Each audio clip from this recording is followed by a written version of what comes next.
Yo, yo, yo, yo, yo. What up? How you doing, man? How's it going? Not bad. You? Just chilling. The boys are about to come in. We got the new studio structure set up. We got the pretty geektastic cipher in the background there. Mhm. And we got all the oh, hold on. Oh, man, I knew I forgot something. Oh, under pressure. Hold on. You know what? Let's play that. Nah, you know what? I won't play the intro again. I'll just add it on after. But bong bong kids, the show has started. Let's add these kids in. The boys are Dun, dun, dun, dun, dun. the boys are back in town. The originals. Well, I mean, technically, yeah, we're the originals. Dave's an original now. Dave's an OG. Yeah. The boys are back in town. No. Oh, Take a yeah. breathe. Do we put the Wendell cartoon in like the corner of the screen? Yeah, he needs I got like a reminder.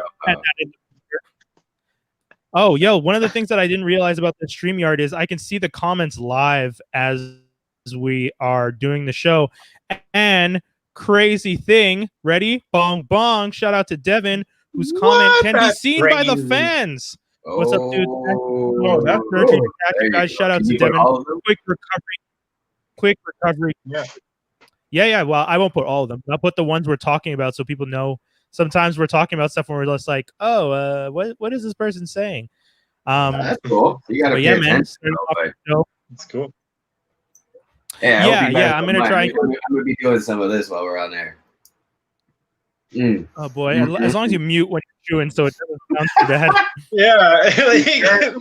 From what I've heard from our last audience polls, they like ASMR. I don't know about you. ASMR. What Oh, is Lord ASMR? have mercy. Come on. It's that weird shit where people get what is oral the frisson. Yes. It's called autonomous sensory meridian response. Yeah, that's it. The eargasms. That we used to call them. We Yeah, used to just call them- You remember when get you like were- a tingling sensation from certain sounds. So like, someone remember when you were in chewing. high school and that girl would like sit on your lap and neck you, and you'd get those goosebumps, and you'd be like, "Hot damn, girl!" You do that, the shimmy goosebumps. Yeah, that shiver down your spine. And you're like, "Damn, girl, calm down. We in public." That's I wasn't popular with the ladies in high school, and I was fat. So Oh, stop it! wasn't happening. Toby, homie, you I was fat. I still figured out how to. You weren't fat. I wasn't that great with the ladies either, man. Right, exactly. So I don't know what you're talking about, laps and stuff. I mean, we went through. That's exactly We right. all know Brian is a CLB, if you know what I mean. I mean, yeah, certified lover boy before he was a certified lover boy. This guy used to tell stories and not even flinch, and I'd be like, "You're wrong."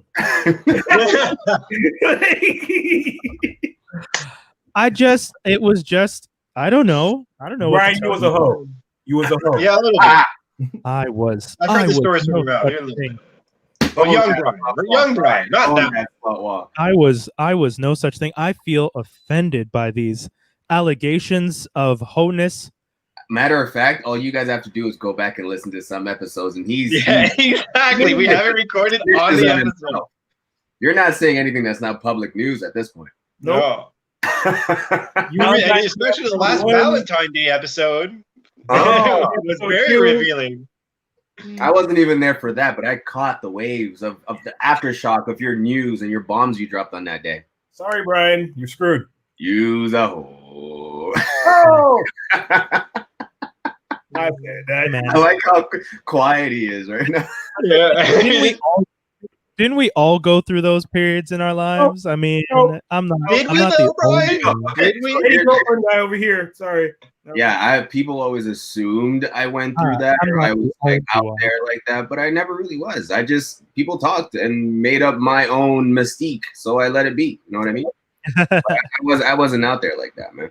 Oh, hey Devin, do we have permission to post the? You posted a comment about GeekitCon. Just let us know if we have permission, and I'll add that one to the screen so people can see it. I won't mention it until you confirm. Also, guys, it's another episode of Geektastic Sci-Fi here. FranklinArmstrong.com, the Geektastic Sci-Fi podcast. This week, we're going to be talking about a whole bunch of stuff. But okay, we got approval, so I'm going to add this to the show so people can see. We are unfortunately announcing that Geekit officially canceled for 2020. They're going to be moving it to 2021. It was officially announced on the page. It's posted on the site and everything. So, we want to say a shout outs to everyone at Geek It. We know this has been a rough year for all the people in the convention circuit, and we hope that this can be something that can come back stronger than ever, because there definitely are going to be a lot of hungry people excited to go to conventions in 2021. And yeah, it's the same thing when we talked to Hilton last week in BlurCon, right? It's kind of rough on everybody out there when it comes to event makers like Devin.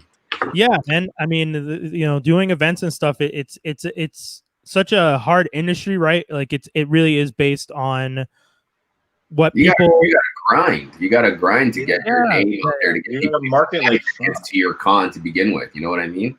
Yeah. So it's not an easy job to even get to any position where you can have 1,000 people on a weekend, even. So it's unfortunate. Their event that they had this weekend here in Montreal, they had a scavenger hunt that was a complete success, completely sold out, even with the rain. So I mean, that is amazing, and congrats to the people at GeekyCon. Once again, this time of year is this year in general, with everything that's happening, it hasn't been the easiest for people, but I'm really happy that they were able to get that off the ground. I unfortunately couldn't make it, but I'm happy to see that it got sold out and that people were allowed to get out and enjoy themselves.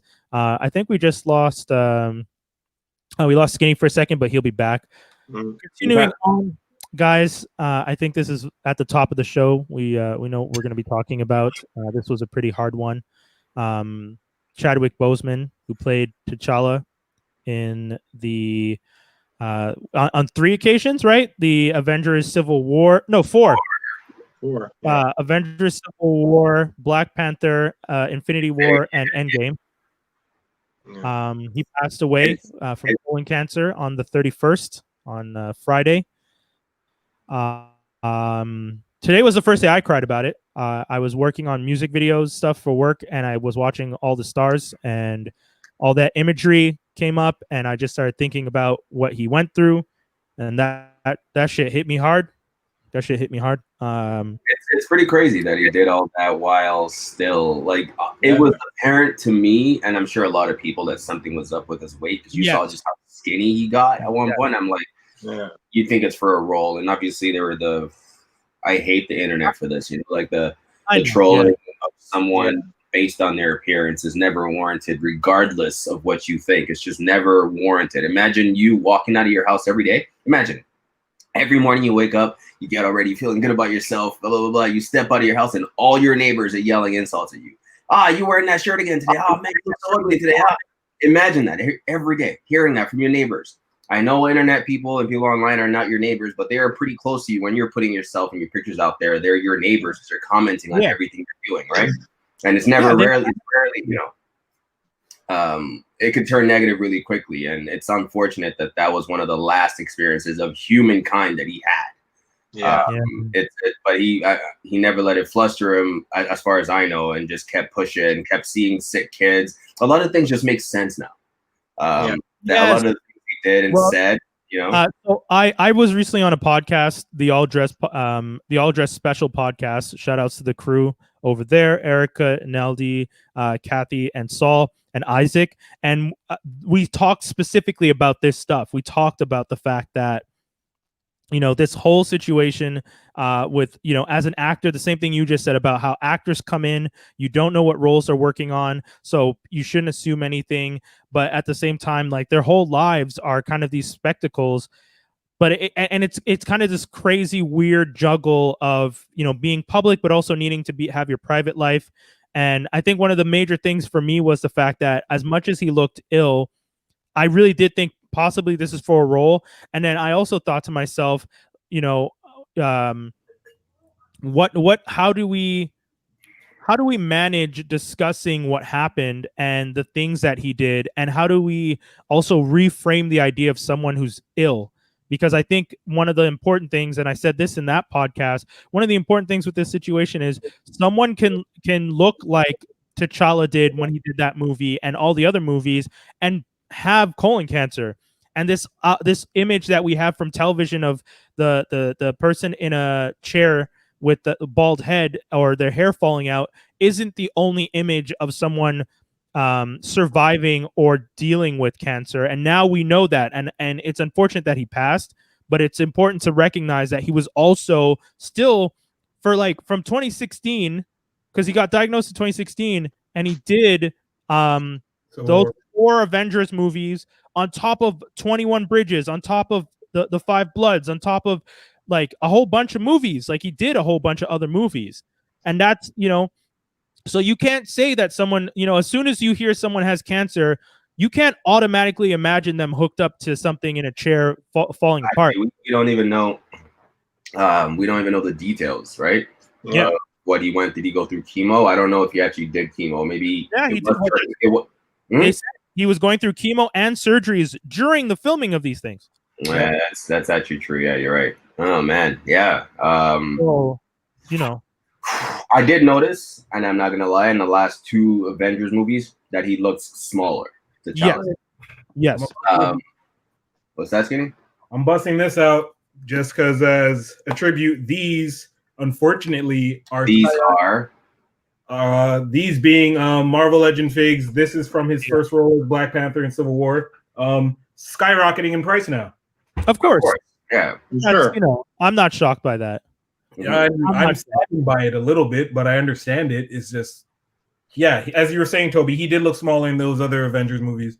Yeah, I remember him in Black Panther when he was fighting Michael B. Jordan, and then seeing him in like Infinity War and Endgame, I was like, I mean, he looked slimmer, but he didn't look as like physically imposing as he did in that one with MBJ.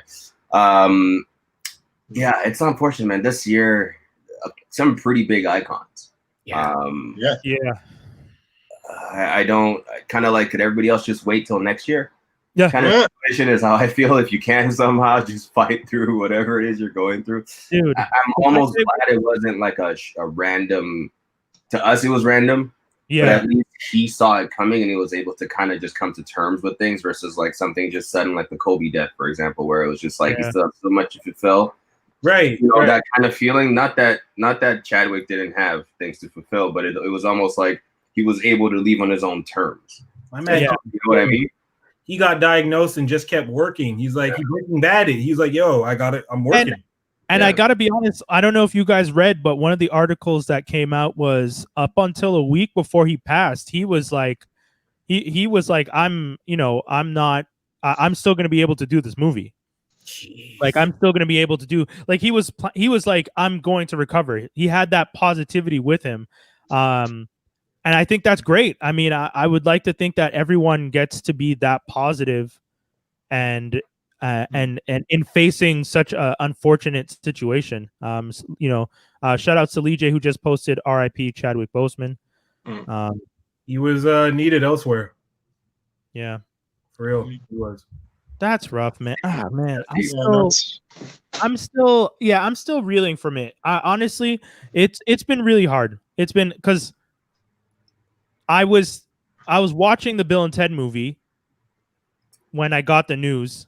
Mm-hmm. So I stopped watching the movie, and then I just sat there for an hour in silence. And my partner, she just looked at me like, "Are you okay?" And I'm just like, "I think so. I just really don't know how to process this." Yeah. You know, like, because the other thing, like Toby was saying, we didn't know. You know, like I genuinely thought when I saw those pictures of him looking slim that he was preparing for a role. I really did. Right. Yeah.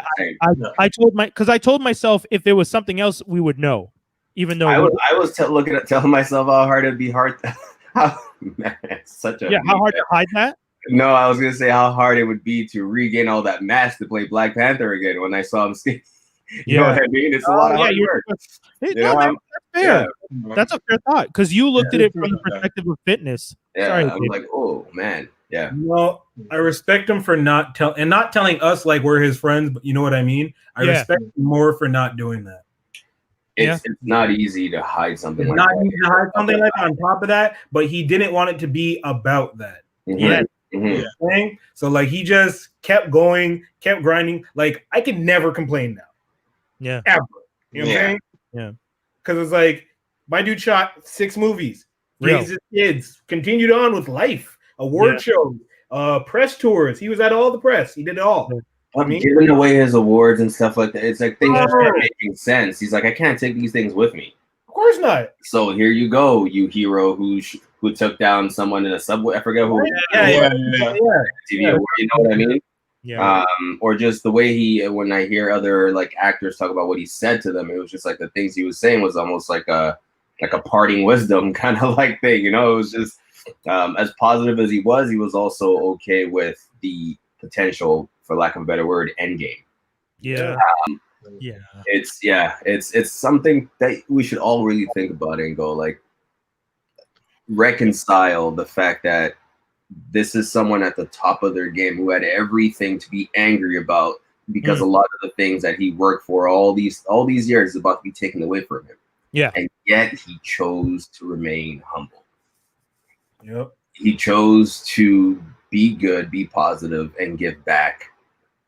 It's there's nothing more you can say about the guy outside of already the influence he had on the Black community in terms of just the timing of the Black Panther and his charisma and everything that he brought to the role. Yeah. That made him as respectable as a king in people's eyes. He was also able to do these things while remaining humble. A lot of these people let these kind of things get to their head, and he was always just someone I looked at him just like he looked like, dude. It was just I can't play. I can't put a word no on joke. Yeah, his presence. For myself, if I was playing T'Challa and everyone in the world was now all about that Afro-futurism Black Panther movement, I would have the biggest head in the game. I would walk around like I was king shit, and I would swing it around with all the pride that came with it. And this dude, the reason he made that role even better is because he was humble about it. And that was that's what I'm saying. The presence, just to have the presence of authority, but still like humble and at the same time understanding. He was like the perfect king. Yeah, that's what people are saying. Right? A lot of people are saying that. They're just like, he really was the perfect casting for this because he was able to be humble about it. And you know, Lupita was talking about how he had this sort of regalness about him without meaning to. And he was like, he had that kind of like that energy. Like he didn't have to say something for you to realize like it's good, it's bad. He spoke with his presence, and that's a legacy. It's gonna be hard, man. I mean, I don't want to go in too deep on it, but because I've seen the studios are now talking, like Disney is talking about it. Not in detail, but it has come up about what next. You know, obviously we don't know any details aside from speculation in terms of like what's next for Black Panther with Namor and stuff like that. I wasn't ready to talk about it. Yeah, I know you had posted some theories and stuff. I wasn't ready yet. For me, I don't know if they necessarily, unpopular opinion, or maybe it is. I don't think they necessarily should replace the Black Panther.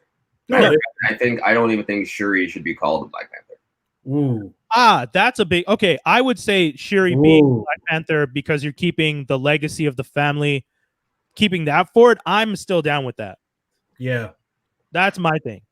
Because I think so anyone. So in this situation, anyone could be the Black Panther.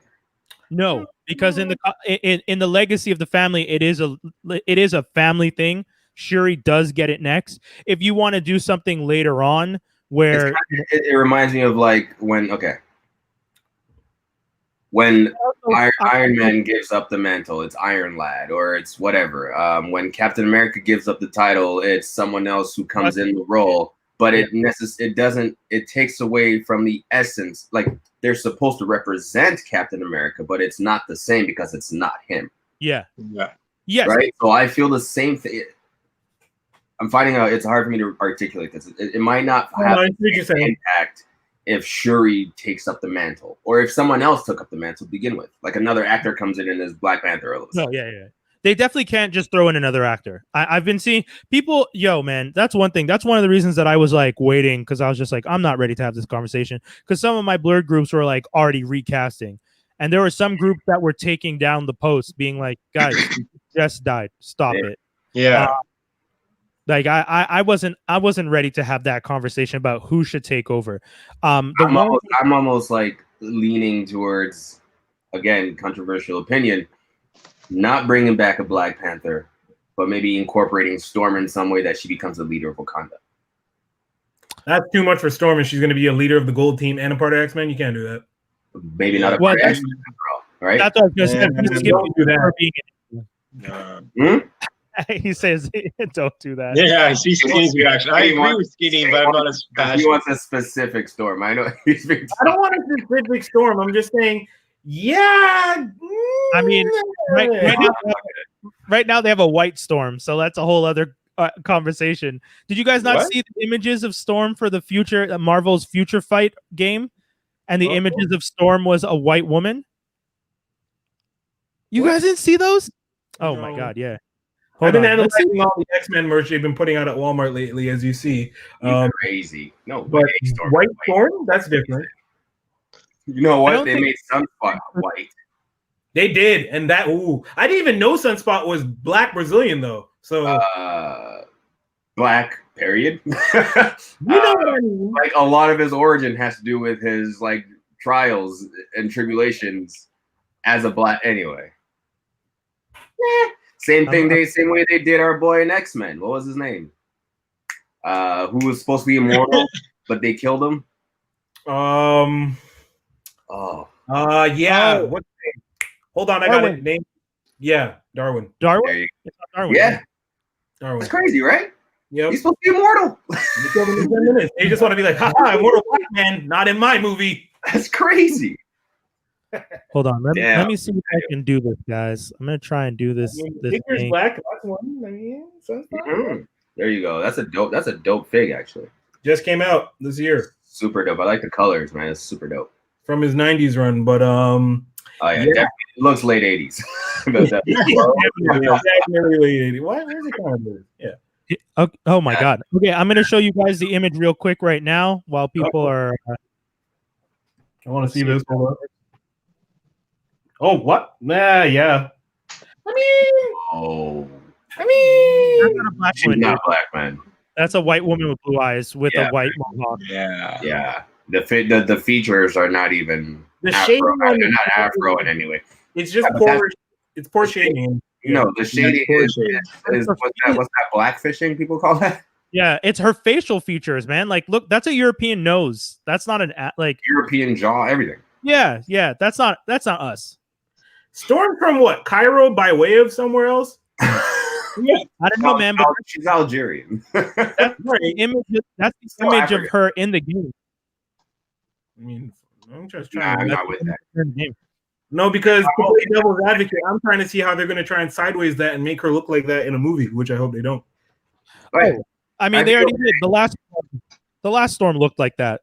She was any lighter, and she would have looked exactly like this. And that's why that. Yeah, and that's why that actress is so mad. She's so vexed because everyone keeps teasing her about the fact that, like, yo, you weren't dark enough. Dude, some people say Halle Berry wasn't dark enough. She wasn't. Angela Bassett or nothing. That's all I'm saying. But is she dark enough? Like, at what point? What shade of black are you talking about here? Why are there shades? I mean, Brian, you can't ignore colorism, homie. We can't pretend like.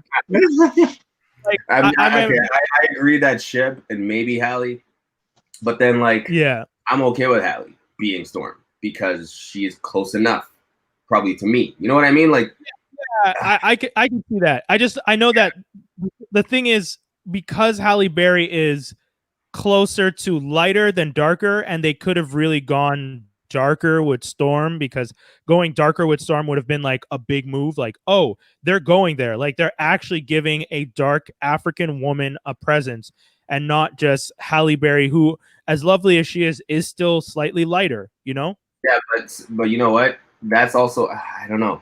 Sometimes I feel like they're changing and heading in the right direction with like being accurate in depiction. And then when I see random things like the sunspot or this Storm thing you just showed me, I'm like, why aren't you all aligned? Like, for example, we got Okoye.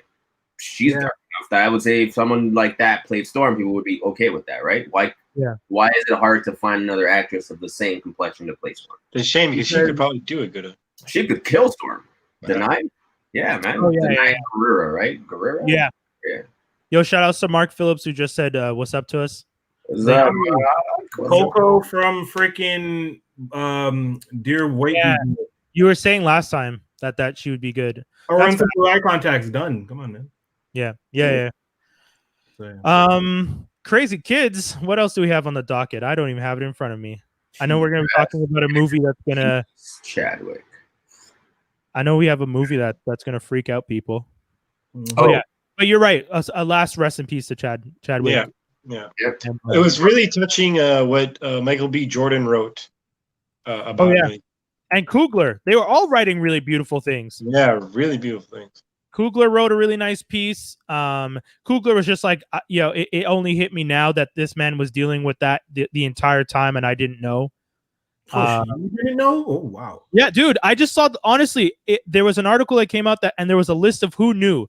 The director of the movie he did, 42, and 4 or 5 other people around him knew. That's it. No one else knew. Disney didn't do a medical before he did the Black. Yeah, they wouldn't be able to insure him and all that. Like he wouldn't be able to do. Not even just that. They were saying that it wasn't even common practice. I always thought that was common practice. If you have someone as a star that you did a medical, so physical, a physical, yeah. But they didn't even do that stuff. So Disney didn't know. None of the people on the set knew. Ryan didn't know. That's it, man. Like I'm telling you, when you think about the fact that he kept this under wraps, which already we know is a huge undertaking in Hollywood. TMZ is in everyone's house if you're a celebrity. The fact that they didn't break this earlier, I'm shocked. And I'm wondering, because they were the first to announce it, I'm wondering if there was a deal that if they did know, they don't release anything, but they get the first dibs at being the ones to announce that he's passed. Because you ever watch those like journalism shows? There's always those deals you have to broker. Like, don't do this. Scratch my back, I'll scratch yours later. So don't do this, but I'll hook you up down the road. Well, who would order that? Chadwick? Someone in his camp, because TMZ found out and announced it immediately. But TMZ, who is in the hospitals, is paying off everybody. I mean, if they knew and they didn't say it just out of respect, kudos to them. But TMZ doesn't seem out of them doing that, do you think they either had to pay the estate of Chadwick something? No, probably not. They probably just made a deal. Because legit, big time. This is all speculation. Yeah, speculation. Allegedly, all that. Yeah. But yeah. Allegedly, all that. But no, for real, I really do. Okay. Bar none, and I think the man did whatever he had to do to take care of his family. Yeah, facts. He's like, I'm gonna keep my mouth shut because if I do the cancer thing, money gonna stop, and I got these kids and the house. Yeah. And here's the thing: money wouldn't stop, but the kind of attention he was getting would be distracting from what he's trying to do. And only, I think, yeah, and it would also put more strain on him and dealing with the thing. Imagine having to constantly talk about that instead of the movie and the thing you enjoy. So here's the thing. People, the focus would shift entirely from your art into you, into like your health. And who wants to talk about how much chemo and how much pain I'm in constantly every day? I mean, I don't. But I assume if it got out in the media, that's what every conversation would be about. And I'm really, really, really, really, really surprised that they were actually able to keep it under wraps as well as they did. Almost commendable that they were able to do that. It means it's possible. Yeah. And I think people who leak things is because they want that sympathy. And that's again why I said dude has every reason in the world to go out there and go, I got cancer. Where are my people at? Yeah. Didn't do that. Good point. Cray. When you put it into perspective like that, man. God damn. Sheesh. I if you guys will let me, I have something I wanted to play. Yeah. This is Baba Mal, Black Panther, the that piece that opens up the movie where he's flying back into Wakanda. Okay. And I don't know if you guys know the story behind this piece, but the song itself, the call to action that Baba Mal is singing is a story about an elephant, which is the elephant is like a stand-in for the idea of the king in that culture, and an elephant has passed, and the next elephant is to come up and take its place. But the idea is like not too soon. Take your time and let it breathe. So I've been listening to this a lot, and that's pretty fitting.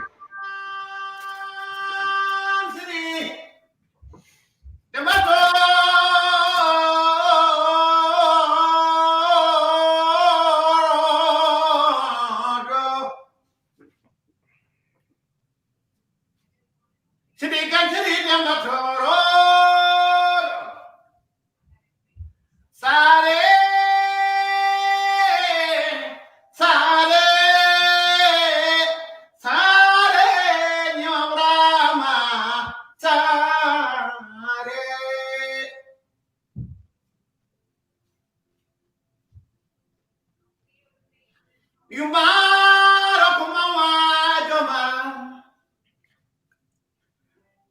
Bamaro kumawa joma.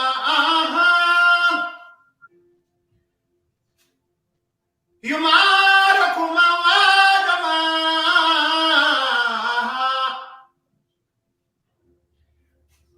Bamaro kumawa joma. Sapama do kumamba jota koma. Sare. Sare. Sare ni wabrama.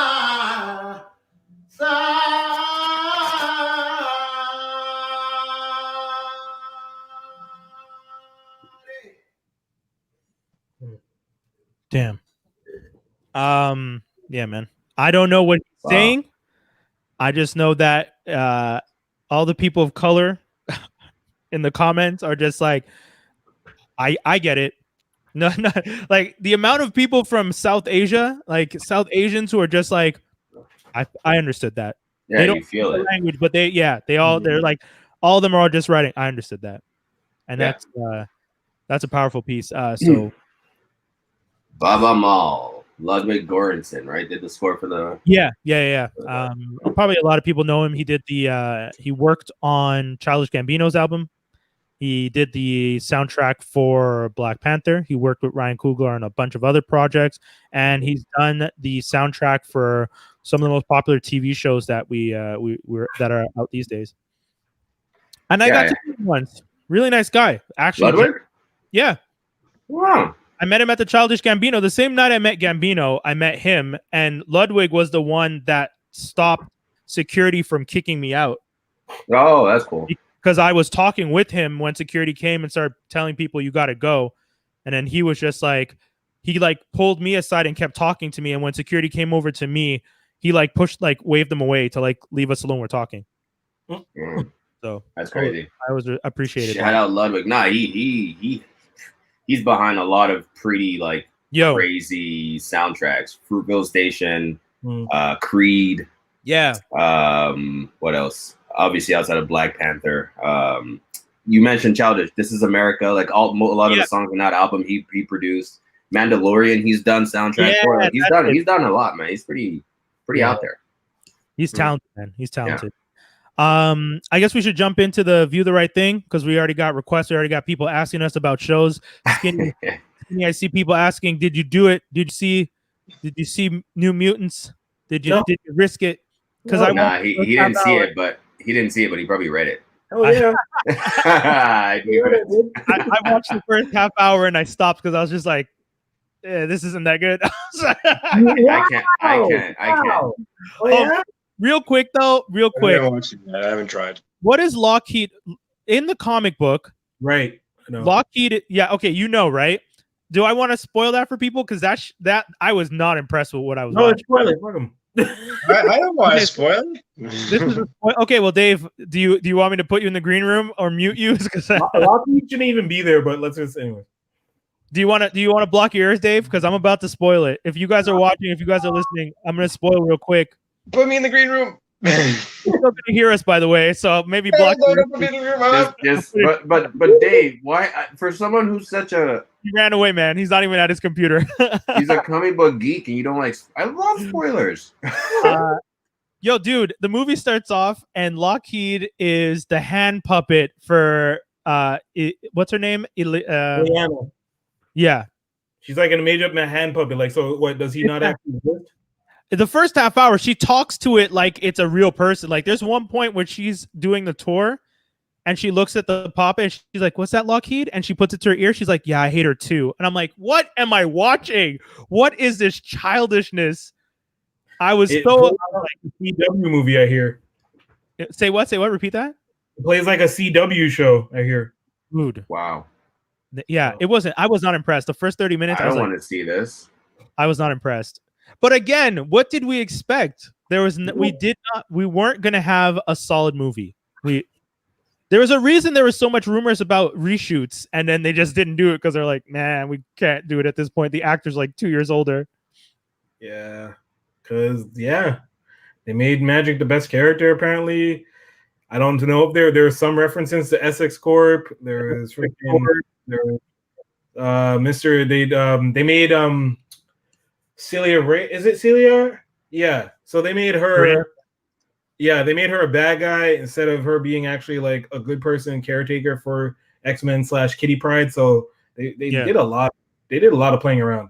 Sunspot again, making him white and not black. Yeah, not Afro Brazilian is the original. Yeah.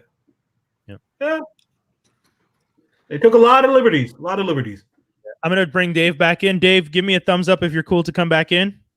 Yeah, okay. But yeah, man, I gotta say, anyways, I won't talk about it anymore because I didn't watch the whole thing. So I'm probably gonna wait till it's like on a free 99 kind of situation. Name a comic book movie that you haven't ever seen, and you can add this to its list.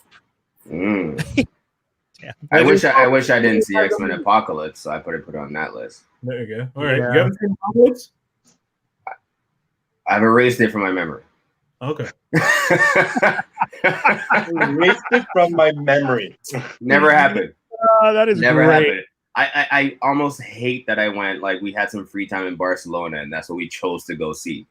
When I was out there, it was like, yeah. But we've been out for like days. We just wanted like something to calm, I did chill that out too, and I fell asleep, so I guess I got some rest. But the idea, I fell asleep. I fell asleep 3 or 4 times, and I'm looking over to the page, and I'm like, oh man, she's watching this. Like, I felt bad. It was such a bad movie.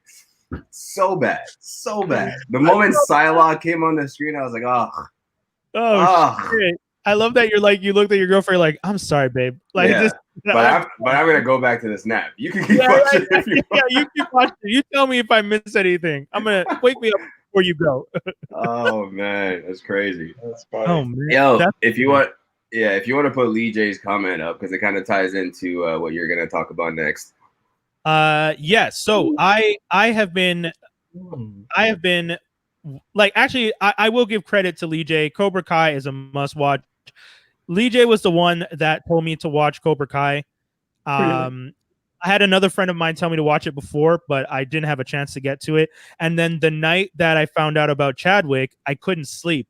So I went to bed and I couldn't sleep because I was genuinely thinking about, like, yo, this man's dead. Like, I was legit in shock at first. I really was like, couldn't process. So I got up, and you guys are going to be mad at me, but the Android version of Netflix finally added the 1.5 speed that you can view on the app. So I got up and I watched Cobra Kai, the whole first season, in one sitting at 1.5, streaming to my 4K TV at 1.5 at 1.5 And what is Cobra Kai about? Is it really about the dojos that are fighting Daniel San? Yeah, sorry. The other dojo, the other school, the rival school. Yeah, so Cobra Kai, the series is a continuation of Karate Kid, the 1 and 2. Technically 3, but Hilary Swank's character hasn't appeared, and there isn't much connection. Like, she's there, she exists in the universe, but I don't think she's gonna show up. And in no way it's not connected to the one with Jackie Chan and Jaden at all, because that one was a reboot, one of the first it was a reboot. reboots. Okay. So yeah, it's just about the dojo. The Johnny Lawrence, the kid who was the main antagonist to Danny's son in the Karate Kid movies, is now, kind of a down on his luck dude. And he's definitely not living his best life. I don't know what he's doing, but he's just kind of he's like a bum. It's weird. I don't even understand. Like, I don't see why that character would have had that life based on how the movies ended, but whatever. What do you mean he's a bum in terms? Well, isn't it the trope of the jock ends up being the garbage man? Yeah, exactly. They went that way with it, which the way the movie ended, the way the first movie and the second movie ended with him realizing, I didn't expect that that's the direction they were going to take with him. But whatever, from what I understand, the show creators reached out to him, gave him the idea, explained why they wanted to do it this way, explained what was going to happen, and he was down with it. So they went forward. Originally, they pitched the show to Netflix, but YouTube, I think, offered them a better deal. So they ended up going to YouTube. Then YouTube decided they were going to shut down their YouTube Originals division that they had. Hence why Impulse got canceled. Hence why all their other stuff is gone. And someone needs to pick Impulse back up. Yep. I know. I agree. Cobra Kai ended up going back to Netflix and being like, "Hey, yo, we wanted to do this thing. We want to continue. You guys willing to give us that shot?" And they did. Solid show, good storytelling, interesting character development. Thumbs up. I don't want to go too much into it. I really think people should give it a chance and watch it. Don't take the fact that I watch it. Darth Maul in this show? I think I saw some promo with Darth Maul. Oh, it's not actual Darth Maul. The actor? No, he's not in it. Really? Nope. I have not seen him. But yeah, there's a whole bunch of great actors in it. The kids, the cast is an interesting blend. You definitely see there's like the one thing I find interesting is that Johnny was the like mean kid back when he was a kid, and then this show explains why he was that kid. But then Johnny never let go of his anger, and it like through his teaching and his methods of teaching karate, he's also instilled that anger into the people he's teaching. But all of his students are the nerds. So the nerds go from being nerds to like really aggressive, like toxic people. And it's very interesting to watch how power corrupts people, because now that these kids know they can kick someone's ass, they're not nerds anymore. And they swing again. They swing it around with the no regard. They got the swagger and they know it. So it's very interesting. There's one kid in particular that I won't say too much, but that kid is he's scary. Like he goes from being one of the quietest kids to being one of the most aggressive and violent characters in the show. Even going What's the show rated? It's a CW level type thing. It's not done like a CW show, but it's blood, like graphic violence. No, well, it's karate, so there are very aggressive fights. They do show you the aftermath of someone kicking your ass. So like, someone with a black eye, Bruce, like kid, one scene at one point, one of the characters gets beat up. So he has like broken ribs and gets like carried. He gets carried like a Punisher with Spider-Man. He gets carried to someone's door in their arms, limp, because he's been beaten so badly. And I was just what makes this so watchable in your opinion? There are multiple levels. So if you are someone who watched Karate Kid, the nostalgia factor is one. If you're someone who didn't watch Karate Kid, the story itself is well told. The flashbacks to Karate Kid are fun there are flashbacks to the movies? Yeah, full on. There's scenes where flash back to like, Danny did this with Mr. Miyagi, and then you see Danny now doing his. And he's on the show, right? Yeah, Ralph Macchio, whatever is the kid's name. Yeah. He plays. He owns a car dealership. There's like a whole thing. Okay, that's cool. Like, but that's the thing, man. Like, there's elements. Like, if you didn't watch the show, the original movies, the show will make sense. But you get that bonus if you did. Like cool. The fact that Danny's son is kind of a bully now, not intentionally, but he's just privileged. Like he has money. He is the guy with the advantage. So how the turns table. Yeah, exactly. Turns table. That's an Office reference, guys. That's also, Ray Park, is season 3 supposed to be in season 3 of Cobra Kai. Got you. Is he still though? After you were the one that told me he had some questionable things going on. So it's probably still going on, but season 3 isn't supposed to come out till 2021. So who knows what'll happen between now and then. Yeah. Okay. Because I didn't know he was. I haven't seen anything with him. He's gone underground for a little while. So what do you do? No, I don't want to know. Just a lot of domestic stuff. Related stuff. With his ex-wife or wife or whatever she was, and a lot of posts related to their relationship, and one very inappropriate post. I think a nude picture of himself or some lewd picture on his not Instagram. Even that. someone think it was- performing fellatio on Yeah. him. Yeah, her doing that on him. And it might have been a hack situation, or it's just one of those very questionable things. But at the end of the day, if you're on a Disney sort of path, you can't have anything like that, come out. Yeah. He looks like a grimy dude that would do that too. Well, there Ray Park. Yeah, I can see that, man. Yeah. look at his face. Yeah, you see that face. He looks. Yeah, this guy's grimy. Yeah. Well, Ray Park is grimy. that's the end of you, Snake Eyes. That's the title. Ray Park is grimy. Oh man, Yeah, hey, I'm cool with that. Clickbait it up. Grimy. There we go. And then my other show the other thing I watched was Bill and Ted Face the Music. So because I talk so much about Cobra Kai, for Bill and Ted, thumbs up. They continue. It's good. Yeah. PVOD too, like premium video on demand. So you meaning it's $3.99. Is it? Yeah. Where? I got you. Oh. We'll just get him.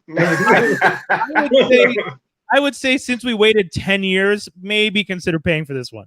We did wait. Oh, I see. I've never seen any of the originals, so I don't really care. I'll get right on that. Yeah. Yeah. I mean, yeah, it was good though. It was good. Okay. Thumbs up. It was like if you liked Does the originals, it was good. Is it? I don't know. Does it fall in line with the original? I've never seen it, but I know about it. I've seen clips. I just don't see Keanu doing this role anymore. Oh, dude, Keanu is perfect.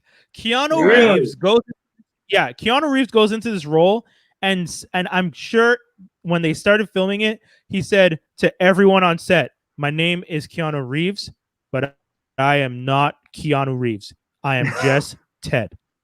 And then went into this movie and is Ted. That's it. Oh, That's cool. There's no ego in the character. He is not the lead by any means. He's definitely not the star. If anything, I would say Bill has more lines than him, and I would dare say the daughters, the Thea and Billy are the ones that like really steal the show and take over the lead roles.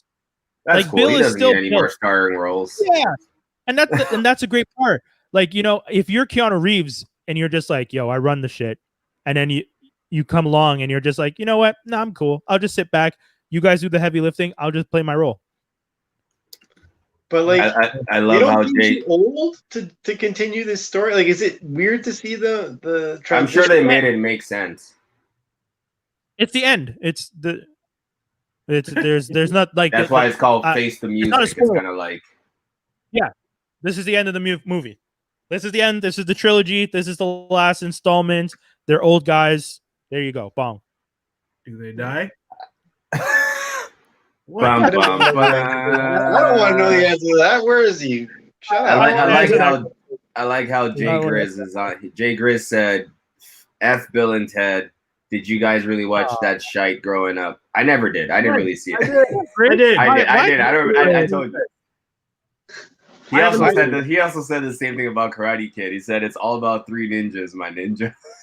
I do agree. I prefer three ninjas. Listen, you don't have to hate one to like the other. First of all, ninjas, you go Karate Kid, you go Surf Ninjas, and that's it. Yeah. No, Surf Ninjas were three ninjas. I love these references. Sorry, Surf Ninjas, Three Ninjas, Karate Kid. Okay, all right. If you're gonna put Surf Ninja in there, you better put Three Ninjas in there.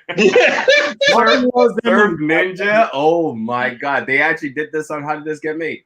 Yeah, that was a good episode. Surf Ninjas. That was funny. That's that was great. Funny. Yeah. Surf Ninja doesn't hold up today. Three Ninjas maybe a little bit more, but Three Ninjas is the second one, not the one where they're in Japan, not the first one.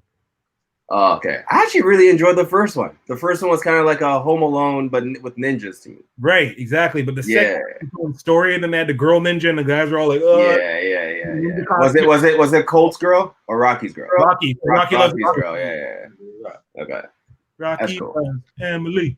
Rocky, that's what it was. I love that. I want to go back and watch this now. That to me, honestly, Three Ninjas was like, I remember vividly how I felt watching it. I mean, I wanted to be one of the siblings. Yeah, you know. I love cool. But that was the vibe of the 90s. All those karate movies.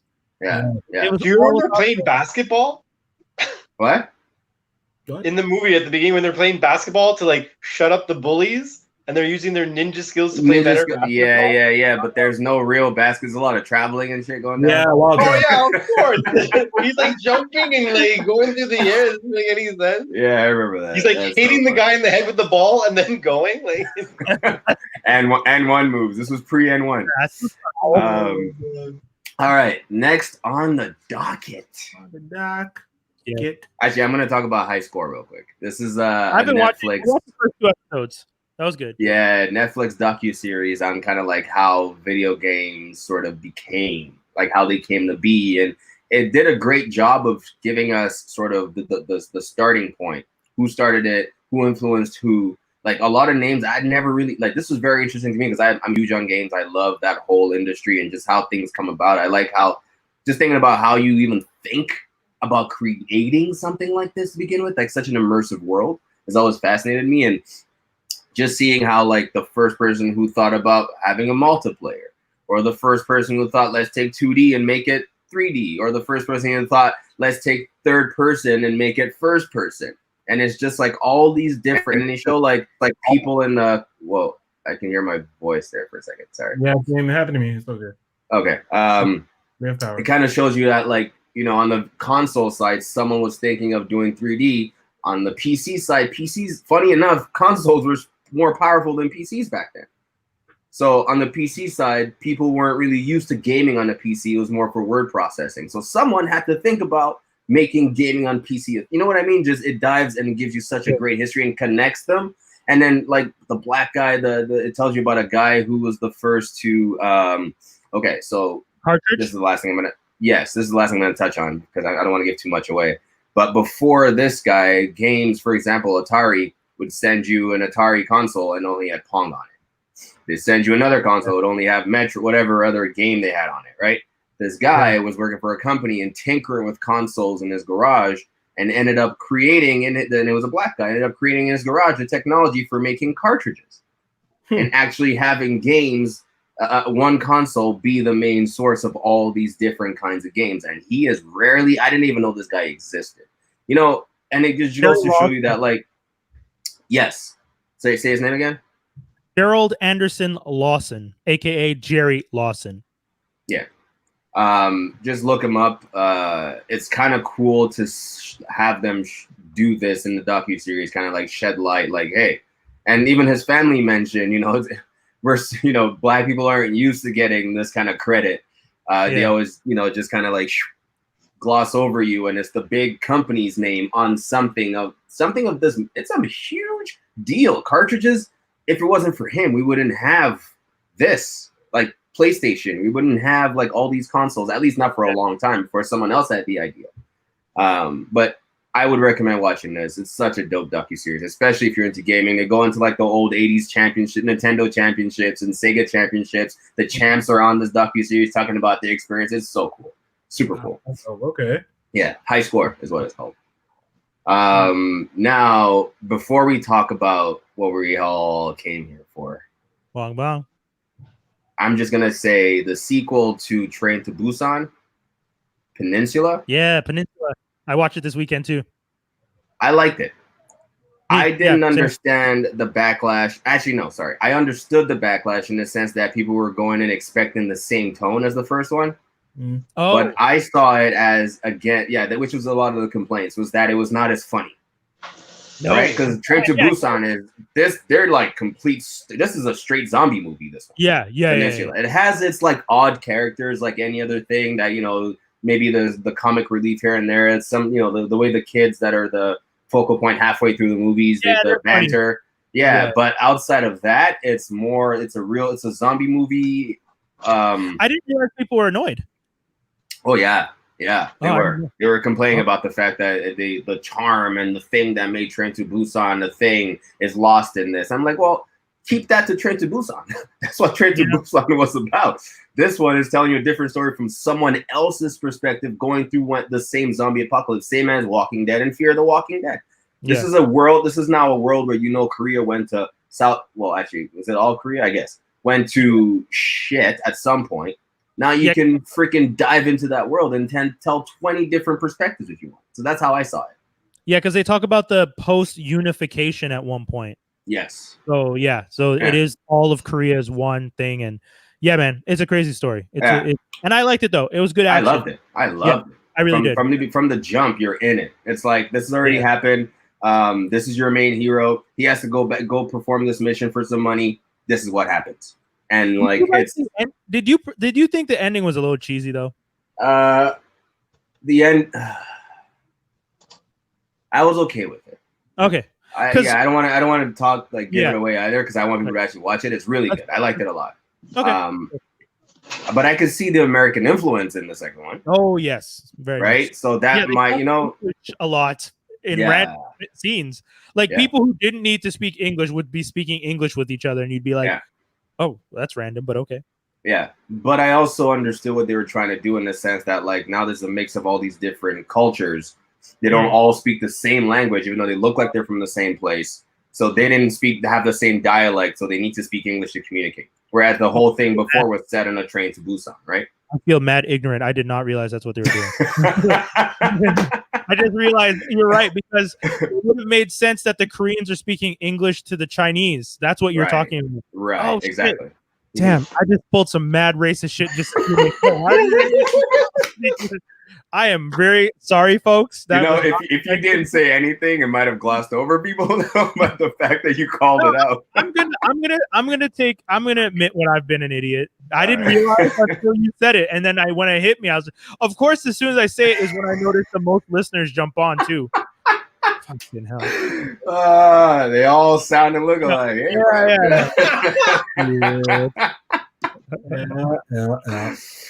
Okay, so good. Can we do a spoiler-free discussion of the next movie? Is it okay? First of all, which one of us here who's seen Tenet? Just me and you, Doc? Yeah, man. Guys. These guys are too busy living their lives. What? This is a hot topic. Might be, but I just didn't have the time. Tell me. So, are you guys okay if we talk about? It's going to be spoiler free. If we talk about the mood, the feeling, what we thought about the direction. Can we also talk about what we thought when the trailer came on and what the movie ended up being? Doggy, I'm gonna read the movie right now. You can do what you want. It's Dave. I'll walk off if you get too detailed. It's not a detail in the sense that I'll start it off by saying this. It is tough. You know what? Once I start getting to spoiler territory, stop me or stop us. I'm already done. Okay, let's talk back. Brian, I just read the story to Bill and Ted. Yeah. You can't wait 20 years and give me that. Anyways. 20 years to end, but it's the ending. What did you want them to years to give me that? If I read it and I said, "Oh boy, come on," but it was 10 years because they wrote this script in 2010 and then they just couldn't get it made. They should have revisited it. Go back again.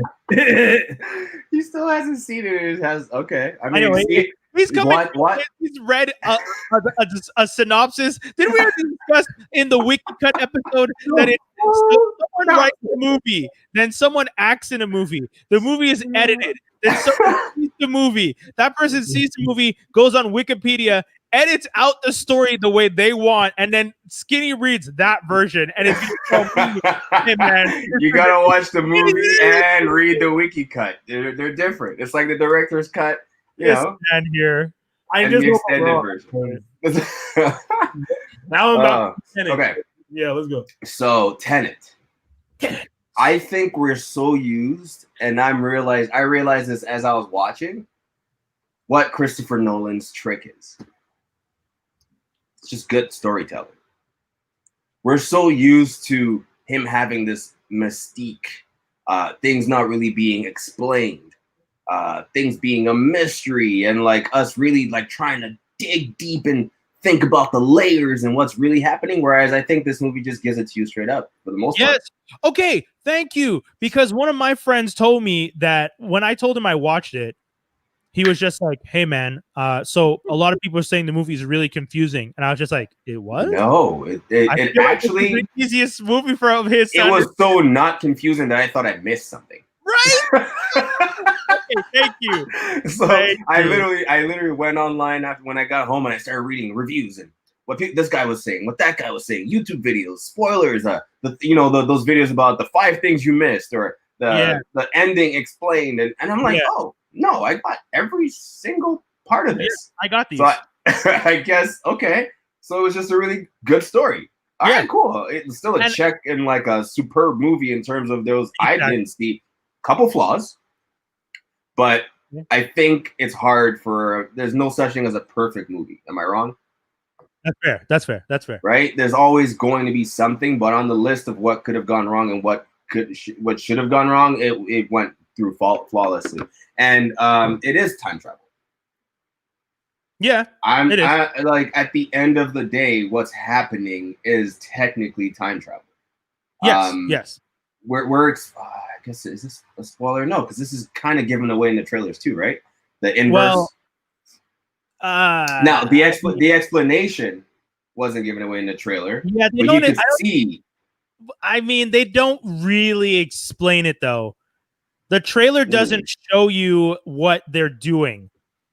Even though if you listen, the trailer shows you that things can do it, but it doesn't explain the full scope of what it is. Right. So the movie shows you that, like, at some point in time, you're driving straight and a car is driving backwards, and you're not sure how it's happening. So what you do end up. Sorry, I was gonna say there are times where, like, you see in the commercial, in the trailer, where the bullet pulls back into a gun and stuff like that. Right. And the idea really is that you're not necessarily shooting, you're catching the bullet. So you kind of have to act on instinct. Yeah, that was cool. That was pretty cool. It's kind of like Skinny's face is a little confused. Okay, that part was confusing.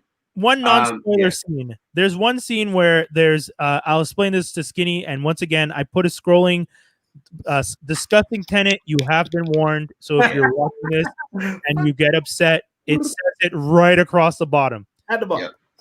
There's one point where the bullet is on the table and the girl is showing him, like, okay, pull, like, let the bullet jump into your hand. Right. So JD Washington puts his hand out. Who sounds a lot like his dad in some scenes. If I close my eyes, I'm like, holy crap. Yeah. Sounds just like Denzel. It's crazy. It's really, You can tell this man grew up in Denzel's house. Even almost has the facial expression. I know, man. There are times where I was just like, obviously, it is. You could tell that they were just like, Denzel might be too old. Get his son. Yeah, exactly. He's a good actor. Yeah, but so there's a bullet on a table, right? There's 2 bullets on the table. The girl shows him, like, which bullet do you think has been inverted? He's just like, I don't know. And then the girl puts her hand over it and the bullet jumps into her hand. And he's just like, what? So then she tells him, okay, you try it. So he goes over and she's like, okay, make the bullet jump into your hand. So he puts his hand over the bullet and nothing happens. And then she says to him, you have to have dropped it. And he goes, what? And she's like, you have to have dropped the bullet for it to go back into your hand. So he does the motion of the same way that if I drop something, I would reverse that motion. And as soon as he does that, the bullet jumps into his hand. Yeah. So right his away, face is very telling right now. Yeah. So you was a little confused with things on instinct. Yeah, exactly. So when it starts off that small, and I'm thinking, okay, so it is about object. And then I start thinking, wait, so do they put this technology in cars too? Did they put so I'm thinking it's like a sort of tech that goes into something. But then it becomes this is the part we won't spoil. It becomes much more than just that thing. And then it gets, if you're not paying attention though, you can get lost. Oh yes. Right. Yes, there's a scene that when I was watching it with my partner, she didn't understand something. Yeah. And I stopped it and said, I feel like if I don't explain this to you or if we don't rewatch that scene, you won't understand the entire movie. Yeah. And she's just like, okay, well then we have to figure out how to rewatch that scene then. So then we rewatch the scene. Yeah. Jay Grizz, I'm gonna add this up because that's pretty funny what he wrote. That's honestly at first while you're watching it, it makes sense, but it doesn't. You're literally like, okay. And his mission is to go and find these artists. So his mission eventually, Do we even want to get into how he got the mission? Yeah, I feel like we're getting too much into spoilers. Essentially, essentially, the movie Nolan has created a movie that addresses time travel in a way that I've never seen before. Unique. Which is something, yeah, it's unique, and that's very difficult because we talk about it all the time. 6,000 years of telling stories, we have not told any original stories in at least 5,000 years. Everything is just a rehash of something else. So if you're going to tell us a time travel story and develop a new way to time travel, essentially, and start to explain things, and things are reversed and things are, it is very interesting. The one thing I will tell people watching that I wish I knew going in is to pay attention to when someone is, and that's it. Just pay attention. Just pay attention. It's not a spoiler. It's not a spoiler. It's not a spoiler. It's not a spoiler. Yeah, trust me. I'm saying that right now. It's not. Just pay attention. That's it. I'm gonna read this. Give me 2 seconds. Go ahead. Are you reading? Okay, but don't say anything after you read it. Not the people. To anyone who is watching, I will tell you this though. Okay, Toby, I'll ask you this: did you figure out things? Because yes. Okay, yeah. See, and that's one of the things. The doubles, I figured that out. That's one of the things that bothered me a little bit because I've never watched a Nolan movie and figured out what was happening, and I was just like, and that was one of the things. It was obvious. Yeah, but that's the thing. He's prepped us for this. This is why I say it's genius. His other movies made you really think about his process and his way of thinking and what to look for. You know how many times I watched Interstellar before I got it? Oh man. Yeah. So same. To me, this was a culmination of all my. It's like getting. This is the perfect analogy. Being in school, you get a bunch of tests before the big exam. Yeah. This was the big exam. Yes. And every other movie before this was us just reading up, researching, doing tests and things to kind of get ourselves to that point where when the big exam comes, we know the answers. Not before the answers happen, but as they're happening, you're like, oh, that's that. Oh, that's that. Oh, and it's like you're playing your own Easter egg game. It's like you're Easter egg hunting while you're watching it. It's kind of cool. It's really cool. I don't. Actually, I won't say it because it's a spoiler. But yeah. This is without spoiling the movie. This is as much as we can discuss it. All the actors do a great job. Pattinson steals his scenes. I will say that. Man, see, this is why I wish you guys saw it. Robert Pattinson. Yeah, Robert Pattinson steals his scenes, in my opinion. Who does he play? He plays a Neil. Neil? Okay, I'm reading about Neil now. Cool, thank you. Yeah. And he's visual. I even have a theory about why he's called Neil. But we'll talk about it off air. Yeah. Washington plays the protagonist. Doesn't have a name. He actually is called the protagonist. Yeah. Notice that too. That's cool. These all make sense as the movie goes as to why. Hey man, like, 1.5 shit. That's what this is. This is just like the 1.5. The same as 1.5. Yes, it is. I'm still watching the movie at 1.5. You're literally reading an abbreviated version that is seen through the eyes of someone else. That is different. 1.5. Hey, you know there were some actors I saw in this that were I was pleasantly surprised to see, and they just came in like it was nothing. Yo, Quicksilver pops in like it's just any old day. I was just like, hey, and it didn't make it was. I know. I'm like, how? Why are you? But I can't even talk about it. I want to talk about it so bad. Yeah. I was pleasantly surprised to see him the way he looked too. I was like, yeah. He looked very different. Kenneth Branagh is in it too, and I was just like, outstanding though. Kenneth's, yeah. It was a really good cast, good acting, great action. And again, it's one of those movies because it's Nolan. You watch the movie, you pay attention, and if this is one of those times, like Toby was saying, if you watched his other movies, when you watch this one, the other movies were the test, this is the exam, and if you paid attention during the test, the exam will make sense. And and don't doubt yourself. Once you think something is something, it probably is that. But maybe it isn't. That's the part that's fun because I always, whenever you think you guess something, you want to be disproven. You know, but anyway, for me, I found that I was able to follow. It wasn't confusing. Certain things might have been confusing, But again, if you followed the sequence of things, you won't get lost. Yeah. So I Dave's would back. 100% recommend this. It was worth the hype. Yeah. I agree. So Dave's back. I'm going to bring him back in because we're finished talking about it. Once again, this is the end of our Tenet discussion. So for you, those of you who are worried, it's off. Bringing Dave back in. Yeah. God damn. No, you did. Dave, you didn't even have to leave. It was not much said, man. Yeah, we really didn't spoil it. No, really when I walked by, I already heard 2 terms. I was like, I did not want to know that. Yeah, baby. Anyways, we're exactly. Just keep going. we're no longer discussing. Dave, you want to jump in? You've been watching Thundercats 2011 edition. Yeah. So basically, I was trying to find. Sorry.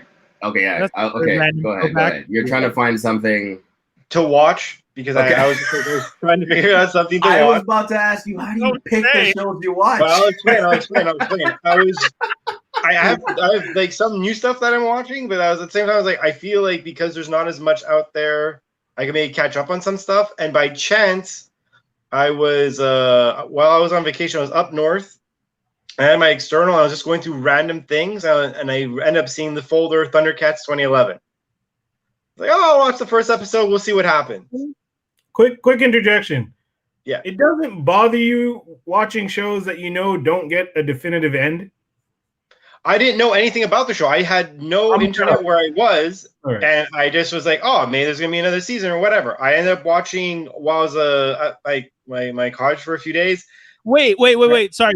Did you just say maybe there'll be another season of a show from 2011? No, I'm not saying there wasn't. I said I did not know that there would be because I couldn't go on the internet to see if it survived or not. I only had the one season that I saw. You don't do that. I ended up destroying that, like watching it all, and then that's why we're reviewing it, because even though it does not have a definitive end, it's pretty fucking good. It really is. It touches. It's not at all. Is it an animated series? Yeah. It's 3D regular. No, it's like anime version of it. It's like it's like Avatar. Anime. You know, Avatar, but more adult, like Legend of Korra. Okay, I was gonna say Avatar is an anime, but that's no. But like I'm saying, like I'm just trying. It's the first. Yeah, no, I get it. But it's in that genre. Yeah. Mm. But like I was expecting, I was like, oh, I'll watch, see what happens. One episode turned into like 13 overnight, and you were supposed to be in a shower. On so many things. It's great. I like how we're interrupting. Let him talk. I know, right? I leave so you guys can talk about things. Oh, the white guys here, let's just shit on him. You're talking about being at a chalet and how you watch 13 episodes of a cartoon in a chalet. I just find that funny. I'm sorry. No, because you asked why. I answered why. I was going to talk about the show, but you're asking irrelevant questions. I'll answer. You let him have it, Dave. You tell him. You know, like, it's not me asking the question. Oh, man. So what made you feel like it was a good show, though? Unrelevant show. I've never actually seen it. Yeah. My friend ended up telling me it was pretty interesting long ago. I never got a chance to watch it. I watched the first episode. The first episode's better than their version of what happens is way more interesting than the original tale, because I used to like the show when I was a kid. It's so much more interesting. And like, how can I say, it's like the original show, they took out their weapons but never used them. It's very much the opposite in this one. There's like killing and people being orphaned and like finding out that someone got, like one of the characters ends up being left in the kingdom because their society not only dies but ends up turning into like these shadow creatures of sorts. It's pretty. It sounds better than what I'm saying, than how I'm pitching it. I know for sure. You've got people agreeing with you though in our comments right now. Actually, someone said that shit was ill. 2011. It was. And someone just called you guys bullies, not me. He called Jay Grizz says Doc and the killer bullies. Of course they are. Hold on. Because they don't like to give things a chance, and I give things a chance. Whoa. No, I in no way was talking about the show. All I asked was, why did Homeboy go to a chalet and spend what? At least if it's a half-hour show or 20 minutes, and you watch, so you spent 3 or 3.5 hours watching Thundercats 2011 in the chalet. Dave, listen, what do you want from me? You do not have to justify your motives to these guys. No, but they are straight bullies. This is not fair. This is not right. He can do whatever the hell he wants with his time. I'll reference you to my lawyer, Toby. Oh my god! Oh, that's great. I love it. I love it. But no, honestly, it was a really amazing show. It added a lot more layers to the original story, which was pretty wicked, including like how things were created and why things were how they are. You got to like really visit the Earth a little bit better and like learn about the other cultures, and the other cultures obviously relate to real life and all that type of stuff. And it's a pretty. This reminds me of the plot of Voltron. I don't remember the Netflix reboot. It reminds me of that sort of like it was a lot of like bringing community. Sorry, I just saw Jay Grizz's comment. Yo, Dave, Jay Grizz. Here's the podcast. He's on your side. He's just telling you to leave so you don't get bullied so much. Oh, no. Like, I should leave. No, that's rude. He just called you guys bullies, and you think he's gonna bully the guy you're saying you're bullying? I thought he was telling me to leave the show. I was trying to defend myself off of this harassment. I would just like don't be a silent killer over there, Akil. I see you there with all your looks. Looks. The plot of Voltron was kind of along the same lines of like going to different places and trying to unify everyone and bring them together and stuff like that to fight the big bad evil. So anyway. No. And then also I have to say there's one scene where Panthera gets his arms brutally chopped off, and it gets replaced with these mechanical arms. It's fucking intense. Isn't Panthera the black one? Yeah. I mean, yeah. What? Why he basically kills someone by grabbing that someone, and instead of like pushing him in a portal, he's like, I want to make sure this person dies. So he puts his hands, and as the portal's closing, it lops off his arms. Okay. I want to make sure he dies. So I'm gonna put my hand in the meat grinder with him just to make sure he gets it. That's the same outcome. Cool. It's funny that you brought him up because I just found out I didn't know this. The guy who voiced Panthera in the original series was the dad from the Cosby Show, like the grandfather. Yeah, that makes sense. Yeah, that does make sense. Yeah. That's cool. I heard it, boys. I say it's strong thumbs up. It's a really good show, and is it on Netflix? No, I had it downloaded, so I don't sure where you find it, but it's for one season. It's a shame I have no idea why you'd have only one season of it. It's actually very good. Yeah, because they couldn't sell toys. That's why. But they were actually pretty cool looking. Yes. How does the season end? On a cliffhanger? It actually, the season ending ends in a way that you're satisfied for that season, but you know what the next journey would be. So you're not so screwed. You know what's funny is that's kind of same thing with Voltron. Is every season ends with a bookend. It's almost like if it ends here, it's kind of okay, even though we know there's more to come. So I feel like that's probably along the same lines. Just didn't have Netflix behind it to keep it going. All right, cool. Can we just talk about the fact that have you guys seen the latest version though? I don't want to. It sounds so hey, actually, listen, I can't hate on that because check this out. And this is like a slight derivative, but okay. So the same animation style as all those other shows, which is Thundercats Go or Thundercats Ho. Is it Ho or Go? Not sure. No, the new cartoon is called Thundercats something, but the animation. Why would it be Ho though? Because it had to be a Ho. Thundercats Ho. So I thought it was. Oh, really? Yeah. They do say Thundercats Ho. That's really true. Yeah. I thought it was just another shot. Yeah, I want to make a beat and have that be the intro to the beat. What? Thundercats Ho? Thundercats Ho? Yeah. No. He says like Ho. Anyways. Yeah, that's crazy. Yells Ho. It's a cry, but. in the new cartoon, it's a battle cry. The new cartoon, the animation style is very similar to the Rise of Teenage Mutant Ninja Turtles, which I hated on. However, I think I saw the final episode of that series because apparently it's over now. And they had a fight scene where they were fighting Shredder. And my God, the fight scene was basically Dragon Ball Z with Ninja Turtles. So what I'm saying is, if they kind of keep that, wacky, crazy, SpongeBob-like comedy animation style, but to give you really serious fighting scenes when you need to, I'm kind of down. Okay. All right. It's so childish, though. Yeah, it's like Spider-Man, Ultimate Spider-Man. Yeah, nothing can be bad as Ultimate Spider-Man. Spectacular Spider-Man. What about the Agents of Smash? Is pretty bad though. It's worse than Ultimate Spider-Man. Those are all spin-offs. Garbage Avengers cartoon that should have never happened. Yeah, I guess. The only side that show gets is that it gave Black Panther its own cartoon as like season 5 of the Avengers show. So that's true. Teen Titans Go. Yeah, there's another one that has that same animation style. Yeah, but I didn't mind Teen Titans. It's just so painful to watch, though. I tried watching the first episode and I had to stop. I was just like, I'm definitely not the demographic that they're aiming at, and I get that. I understand. It's just when you watch it and you're like, I'm someone who grew up watching this stuff, so this just feels like an insult to me that you guys would ever do this to it.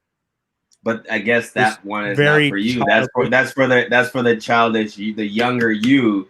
And then as you grow up and grow old, you have content that matches your maturity. Yeah, because think about it, Brian. 1985 you and 1985 me would have really hated Steven Universe.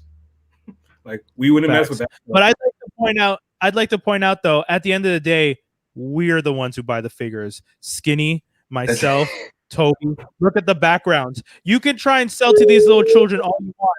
Bitch, I'm the one with the money. So make the show that I like. Yeah, but here's the other side to it. You still have the shows you like and the things you like that come with it. But what they're also targeting the next generation you put out there. So when Skinny has a kid, his kid's not going to be touching these figurines he has behind him. Skinny's going to go buy his kid those cheap Teen Titans Go Ultimate Spider-Man toys that his child can play with and relate to. Right? There's a reason I have doubles. We're not playing with that shit. I'm not getting that garbage. There's no reason. That's funny. There's a no Star Wars rule in my house for toys. I mean, come on. There's a new Star Wars. Really? What if your kids like Star Wars? No, they won't. They just won't. No, you can't make them choose. They'll have to choose for themselves. I like Star Wars to a degree, but the wife is a Trekkie. You know what I mean? Oh, I see. I'm a Trekkie and I love Star Wars. This is DC versus Marvel all over again. You can have both. You're allowed to have both. I'm a bigger Star Wars fan, but a recent Trekkie because of the new Star Trek shows. Yeah. If you told me tomorrow that Lego was going to develop some Star Trek stuff too along the Star Wars stuff, I'd be like, cool, I'll buy them both. I'm not picky. I like both of those. I'm not going to shut down my house to one for the other. And you're a Marvel. I mean, Marvel's Disney. Star Wars is Disney. It should be just have a Disney room. It doesn't work like that. You know it doesn't. That's for me. I'm a Marvel fan before the Disney. Dave said it's like the Bloods and Crips in your house. Oh shit! Marvel House. That's great. I love it. Yeah. I like DC. I'll acknowledge that. It's true. I actually remember distinctly growing up, and I didn't meet someone who was both a Trekkie and it was weird. It was just never that connection for the longest time. But it's changed now. Or you'd meet them weirdos at like Battlestar Galactica. Hey. Okay, Skinny. Hey. There's no need to bash. Yeah. No need to bash something as monumental as influential as Battlestar Galactica. All right? It is a great lullaby to put people to sleep. Battlestar Galactica. That's what Are you guys agreeing on something right now? David? Are you guys agreeing, getting along on something right now? It sounds yeah. Star Trek and Star Wars could take a page from the story that Battlestar Galactica weaved for multiple seasons. Yes, 100%. In their shadow, you mean? No, they were never. They were the indie label. They were in nobody's shadow. Wrong. Yes. Come on, bruh. They were Chance the Rapper out here, bro. You can have They've Just like the Cylons, that shows lurked in the shadows, like, you know, for a reason. Yeah, it lurked so much that it became a global phenomenon where people binge it. As soon as someone watches the first 3 episodes of the miniseries, they end up binging the entire series. Almost always. Yo, it was so big. Nathan Fillion has a career because of Battlestar Galactica. Thank you. Come on, man. Thank you. Jeez. Sackhoff. Guys. Out here. I watched the series. I stopped. I was happy to stop. Sorry, not Katie Sackhoff. Trisha Helfer. Did I just say Katie Sackhoff? Was she in Battlestar? Katie Sackhoff is. She's Starbucks. Trisha Helfer too was, right? Yeah. Yeah, man, that cast was stacked. Dude, that cast, Jamie Barber went on to go do a whole bunch of stuff in the UK. Dude, Battlestar Galactica killed it. So how come I can't sell these then? Why are you trying to sell them? What do you mean? These were given to me by someone who worked on the show. I have like the entire set of Mini-Mates, and I don't want it. Oh, wow. I didn't realize it was that deep for you. Because you treat them like that. That's no. This is one of many doubles. I can do that, but nah. Like, do you want them, Brian? I will give them to you. Sure, I'll take. Dude, I'll put them right next to my Star Wars and my Star Trek stuff. I'm more than happy to. I'm telling you, Battlestar Galactica was amazing. I have a Cylon downstairs. I have Scar. If you guys remember Scar, that one ship that tries to kill Katie Sackhoff, and they have a whole battle, and Scar kept coming back, and they were always like, "This little bastard, we can't kill him." That was some dope fucking episodes. Yeah, man. I'm telling you. Never watched it. I will get into it one day. Also, I'd like to point out, if y'all gonna make fun of Battlestar Galactica, we definitely making fun of Thundercats 2011. I didn't make fun of it though. I just said it put me to sleep. And your show. The difference is, I watched it and it put me to sleep. Your show is so bad that it put other people to sleep, like executives, and then they canceled it. So that's all I got to say about it. That's a shame. That's what happens. That's what happens when we take a stab at shows like Battlestar Galactica, guys. I took the stab. Y'all should come at me. I just genuinely didn't enjoy. You didn't talk about a show. You didn't talk about a show today that we could dig at you on, Skinny. Yeah, I mean, Three Ninjas. What am I gonna say? Kids were ninjas. I love. You can come at me for. I like. Shit. Well, I'm one of the few people that like the third Turtles movie. Shit. There's also I kind of like the newer season of Reboot. No, that's a lie. I didn't like that. I like how you backtracked it so quick. You're like, I ain't gonna lie. I'm not gonna lie. I don't watch bullshit. I'm sorry. So did you finish Umbrella Academy, Friday? Did I finish what? Yeah. And my point still stands. How? You're wrong. You're wrong. It's a great show. I don't know what you're talking about. No, it was great. Oh, that he doesn't like Vanya. How? It literally makes sense at the end that she doesn't want to leave because she's in love with the person and is trying to leave with them and their kid. Okay, so for everyone listening right now, we talked about I'm out of your idiocy for time displacement is so wild, Vanya. We talked about Umbrella Academy last show, I think, and Skinny said he didn't like what he's seen so far of Vanya and her storyline and the whole like her attracting the lady in the family. I forget her name right now too. Not attracting, forcing herself. She didn't force her. She didn't know the other girl forced herself onto her, if anything. Skinny, what are you talking about? You're just making it up now. No, she's taking advantage of a weekend lady. I'm sorry. And no, I'm not making it up. It's the opposite. What are you talking about?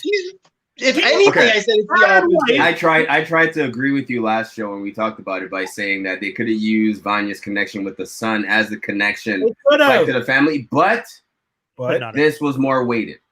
Yes, like this made a lot of sense to you. It might not have, like the era where actually it makes sense for it to go down like that in an era where like two women getting together is so out of the question. The whole point they're trying to make is Vanya realizes she could take this person out of an oppressive world, bad situation, and try and save her. Years of having to hide in the shadows added to the fact that she's taking care of a kid with autism. Like, you're a bisexual woman in the 60s with an autistic kid, and you're supposed to just live your best life. Now, No, stay at home while your husband goes out and drinks himself to shit and coming back at 3 a.m. in the morning every day. fine. The husband being mad makes sense. The husband being mad, of course. Great. Be mad. Be mad that you fucked up and you didn't pay attention to the person that you're supposed to be taking care of and your child. And now someone else, unfortunately, and it wasn't even like she was out seeking, like she was out doing a cheat or anything. It's like literally someone else you let into your home showed her that it was possible to be happy. Can I go now? I'm sorry. I thought you went all right. Anyway, as I was saying, sure, that all makes sense. That's all good. And yes, you want to take her out of that situation. However, we're dealing with a time situation where your brother, who's an expert on time, who's done fucked up already and put you here in 1963, is telling you, don't do stupid shit because they're going to fuck up the timeline. So what do you want to do? You want to time displace not 1, 2 people and bring them to the future with you. Wait, don't even interrupt yet because you don't even know what future you're going to land in, you stupid monk. Anyways, no. That. Fuck that. Okay, so your perspective is not about the relationship developing. It's that time displacing 2 people is bad. Yes, at the end of it, you're right. It does. It's more compelling for the story, right? But logically speaking, after number 5 done told you that, you're still trying to defy shit. Fuck you. I will give you the point. I'll give you the point. He's right. At the end of the day, they shouldn't be bringing anyone along with them as they're time traveling. That is a huge mess.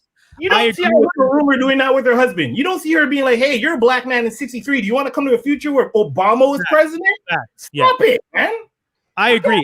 Everything they've done to this point, no matter what they do, from the moment that they went back in time or forward in time, whatever it was, things changed. So her bringing the girl or the son or not doesn't mean things aren't going to change. It was still going to change. You're right. Yeah. Right. Because they already went back in time. Say what? Sorry. Huh? How bad would they have gotten if they brought him over? It's been doomsday bad already twice. Yeah. So I mean, how much worse? They should be able to have love during the doomsday. Yeah. Armageddon. Skinny, I You get love, Skinny? I'll still give you the point because I get what you're saying, but I do have to agree that one version of the future was an Armageddon in 5 days. So I mean, it doesn't really matter at the end of the day if you time. Yeah, but that was the future. They stayed in that timeline. They didn't do the future where they jumped forward, and even still, as we all saw, when they jumped forward, it was still screwed up. So they fucked up because they influenced the dads. That's why. Okay, Right. so imagine doing all that and then bringing a time displaced lady who doesn't understand powers because she only saw them 5 minutes ago. Now you're going through space and you're going to be dealing with everything that's happening in 20. Stop it. Well, I mean, technically, Vanya doesn't know shit because she still doesn't know who she is. Like she is aware of the people and she's accepting what they're telling her, but technically, she never got her memory back. And that's my point exactly. I don't think she ever will get her memory back. Wait, doesn't she get her memory back at the end? She starts to remember, no? Yeah, by the end of it, by the time she gets into her own subconscious and she like realizes what she did, like buried in a corner, and then sacrifice himself to go.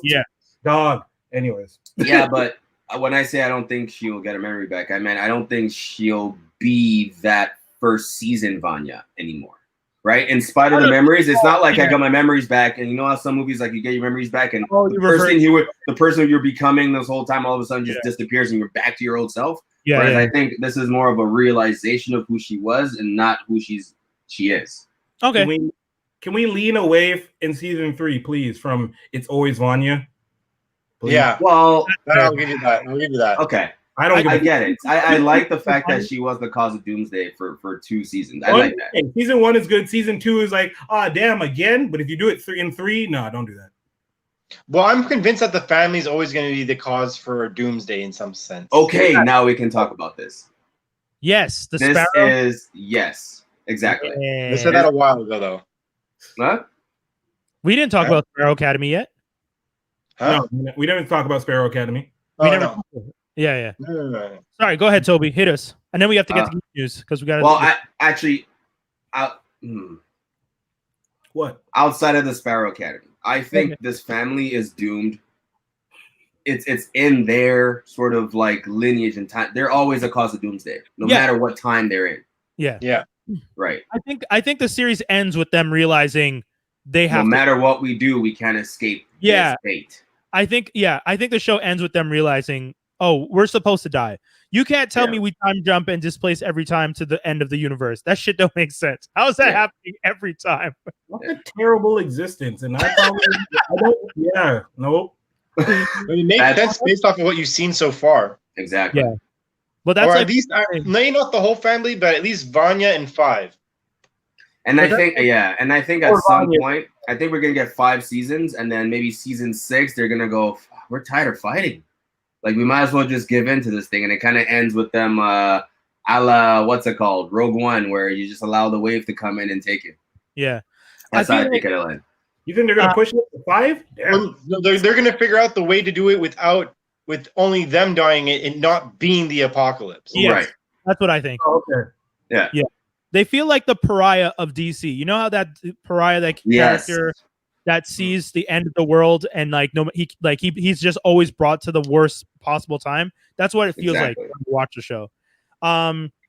Okay, guys, that's all of it. We got geek news and rumors. I don't have the theme, unfortunately, because we're using the new system, but we do have the banner.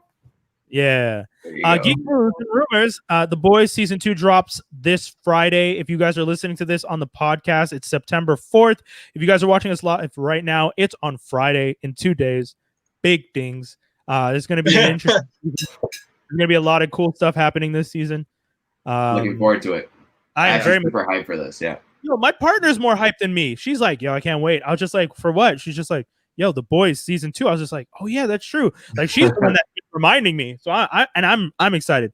Like, this is gonna be. I'm hoping. Is it supposed to rain this weekend? I'm not lying, because this last past weekend, I'm not lying. I hope not, because that'll keep you in for sure. Do we know how many episodes it is?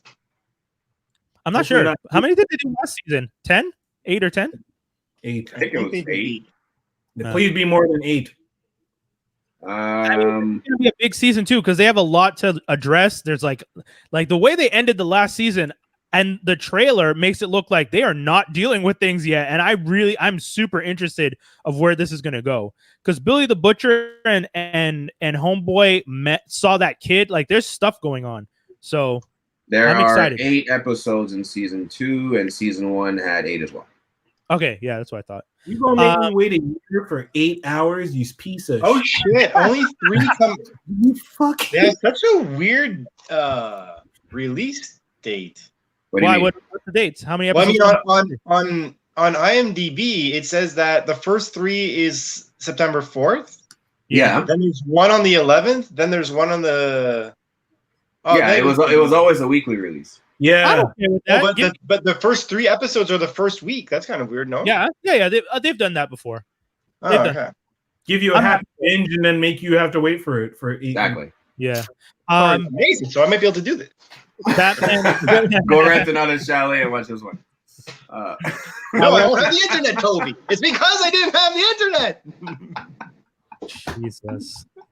You can download with Amazon now before you go up to the chalet. You fucking fancy bastard. Batman Day 2020 is September 19th, so get ready, get your stuff, get all your Batman. Hopefully, they're going to be having the voice actors who do which two? Kevin. They should release the movie on that day. Batman and Riddler. But that's pretty dope. What else we got? Hasbro announces a PulseCon September 25th, 26th. I was gonna ask Skinny, what are your thoughts on that, man? They're taking a page from DC fandom and they're gonna be doing their own type of online thing. They did HasCon a couple years ago, so this is essentially the online version of that. Okay. Yeah. This is just to take your pulse on if you're interested or not. That's why it's called PulseCon. Take more of my money to announce it that I already like. Don't worry about it. I did not back their recently announced like $350 26-inch Sentinel because I realized, hey, I want to, buy a house. And spending $600 on a Sentinel that I'm literally going to take 1 or 2 photos of and then put in the corner. Didn't you get it, or was it something else you got recently? No, I canceled it. I was supporting it, and then like, Okay. you canceled it. Yeah. I was wondering. I was like, wait, I remember you debating this and asking. Okay, yeah. So it you was canceled. rather responsible on my part. I can't say the same thing because I got my Omega, my $200 Omega Supreme right there. Just came in the other day, so I'm But definitely. you didn't go and order what's his name? The 500. Yeah, you didn't order Unicron. No, exactly. No, that was crazy. That was crazy. I wasn't. That's the equivalent. That's the equivalent. This Sentinel is crazy. I'm like, I can't. But at HasCon, they will probably announce more things that they have. Like they're killing it. Keep in mind, Hasbro themselves, in terms of licenses, has Star Wars, Mighty Morphin Power Rangers, Marvel. Yeah. On top of that, they're just slewing out G.I. Joe and Transformers. Yeah. Yeah. Stop it. Oh, and what's the other one? My Little Pony. No, what? Yeah, but what's the other one? The other character that they introduced. Remember, there was that 5-pack. It was like you got Transformers, GI Joe, the the mini mugs or whatever, and then there was one other. Huh? Luminaries or Visionaries? Visionaries? Oh, was his? What's his name? Vecticons or something? I don't know. There's like a robot from space, something. It's times like this that I wish Proto Man was here because he'd fill me. Pretty sure it's home from the Visionaries. I'm pretty sure. But okay. But yeah, speaking of Hasbro content and GI Joe, though, Snake Eyes' new release has been pushed to October 22nd, 2021. Well, yeah, because Ray Park is supposed to be involved.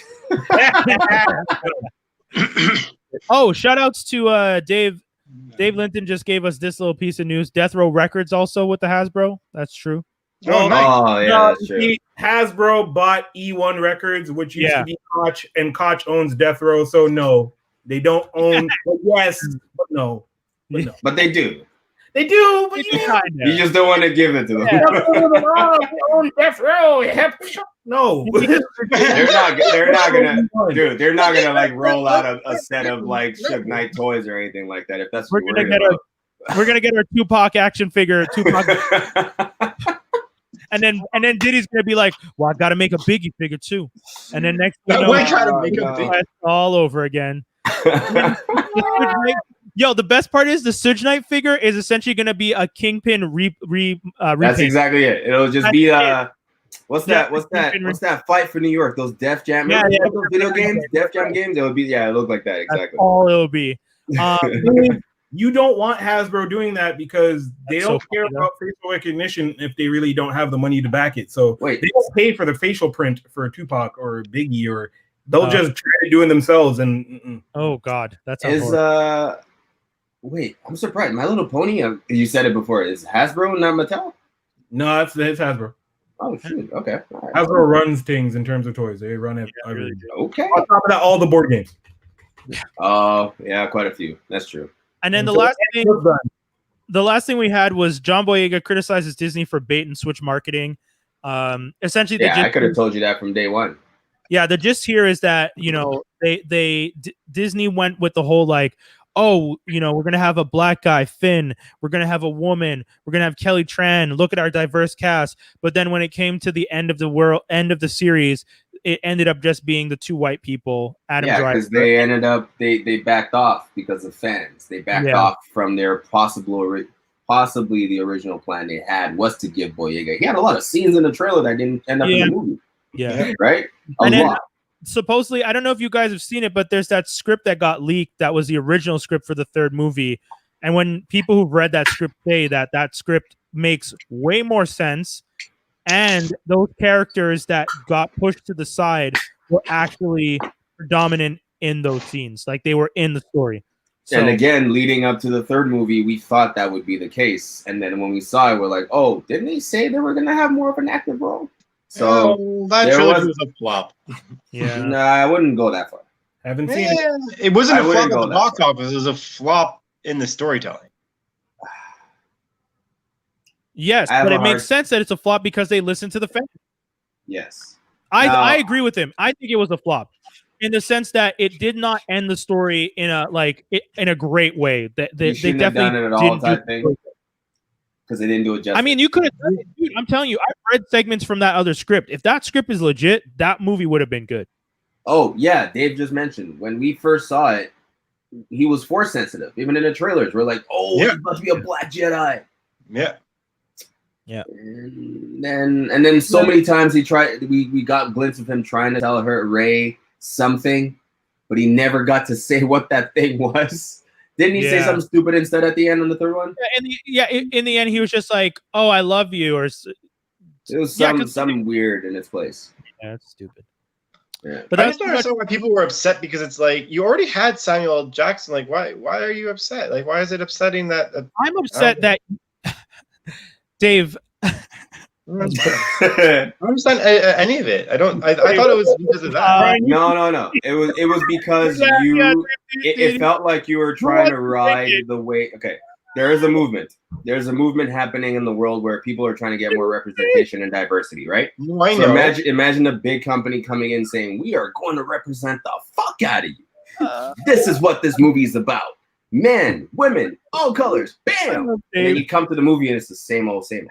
No, but I mean, you said they catered to the fans in the end. They cater to the fans in the sense of, like, for example, in the example of Kelly Tran, where like the fans shat on her in the second movie, they completely cut her out the third. Yeah, I misunderstood what you were trying to say before. That's one example of fan service.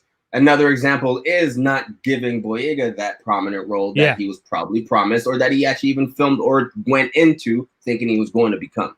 Right? Oh, you're saying that they just didn't like Finn in general? No, I'm saying that because of potential backlash, they literally backed off their word. Okay, that's just stupid. They showed him holding a lightsaber. Yeah, in the trailer many times. They do that never happened in the movie. Yeah, right? That's what we That's said. A bait and switch. Yeah, right. You pretended like you wanted to be diverse and that you were willing to tell more stories. Like you said, there was only Samuel L. Jackson. Why is it? You're telling me out of all the Jedis that are on Earth, you have aliens and all this stuff, and then all the Jedis from Earth are white dudes and white women. Yeah, it's just like Lord of the Rings.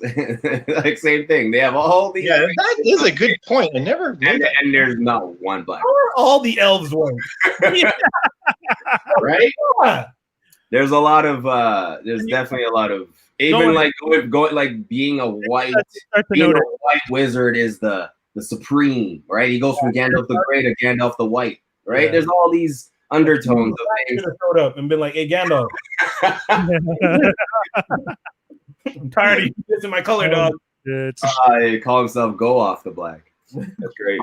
Kids, that's it. That's the whole show. Is there anything you guys want to say to people before we bounce? Peace. Yeah. All right. Dave said it all. Okay, kids, we're out. Have a good one. Don't forget, and catch all things Franklin Armstrong, franklinarmstrong.com.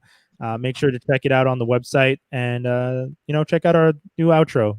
Bong. Peace, y'all. Shout out to everybody that listened today. Mike, Dave, DJ, Mark. I think that's it, right? Jay. Yeah.